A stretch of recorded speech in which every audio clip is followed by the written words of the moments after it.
Hello everybody and welcome to Creep Tales from Beyond Death, and I would like to welcome you back to Beyond the Mirror for part 2. Instead of having a long, bothersome intro, I think I'll just get right into the story. Pick up right where we left off.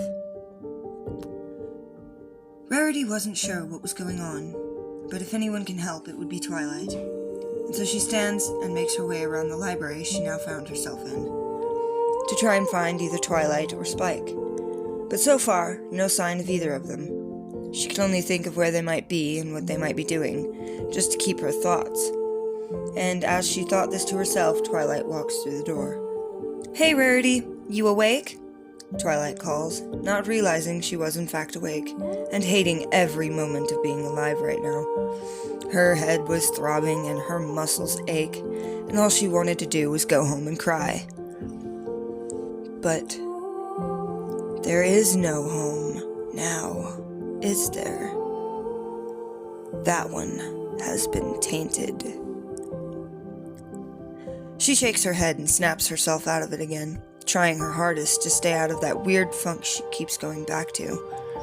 "Yeah, I'm in here, Twilight," she said, calling from the kitchen, having just made herself a bowl of oats. Rarity knew she had an order to complete and that she couldn't stay here forever, but she needed a way of getting this order done fast and effectively. And she also knew that Twilight was a pro with magic, so she would see if she could help her out with an incantation that she could use to set herself into a sort of a rhythm of getting the outfits done as quickly as possible. With all things considered, what could go wrong? She thought as Twilight walks in.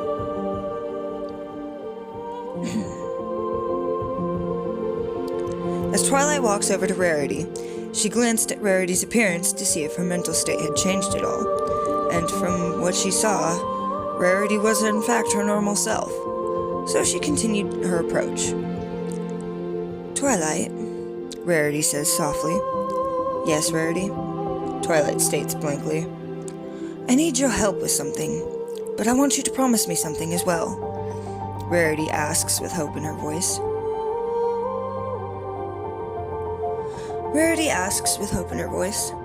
Twilight gives her a concerned look and then agrees. Rarity smiles and then asks that she promises to stay her friend no matter what. Twilight giggles lightly and promises.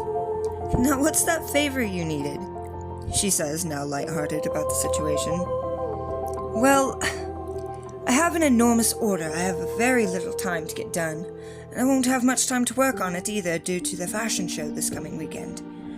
So, I need a spell that can help me get things done quicker and more efficiently than what I can do on my own right now," she said with a slight look of shame to her eyes, and Twilight could see how much this meant to her friend. And honestly, she had been waiting for an opportunity to study something new. So she agrees to see what she can do, and that she needs at least a day to develop and a day to test it. Rarity agrees and heads back off to the boutique.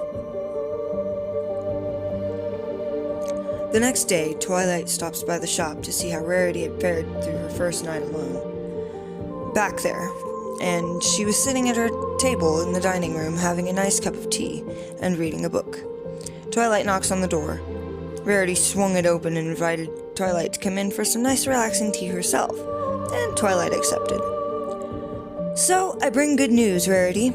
I have found one of my old spells I used to use for studying late and doing things that were planned on a very tight time schedule, and I will be perfecting it today to help you out with your order," Twilight stated with glee. Rarity smiles widely. "That's fantastic news! Twilight, I'm ever so grateful." Twilight wanted to make sure her friend knew how to use it sparingly, and to make sure it wasn't while being already exceedingly tired. She must be fully rested already in order to use this particular spell, due to energy being a key factor in staying awake and sane. And unfortunately, that is all I have done for part 2. But I wanted to get that out there for you guys, and I hope you enjoy the content so far. It's just been really hectic over here with me lately, and so I've been trying to find time to work on it, but it's just been really hard lately. Also, don't want to push myself too hard on trying to get it done, because then, it's just I'm not gonna get the inspiration properly, and it'll just turn out a bit more shoddy than what it would if I were to actually put my heart into it and, give you guys the best content of which I can give. So, have a good one, guys, and stay tuned for part 3.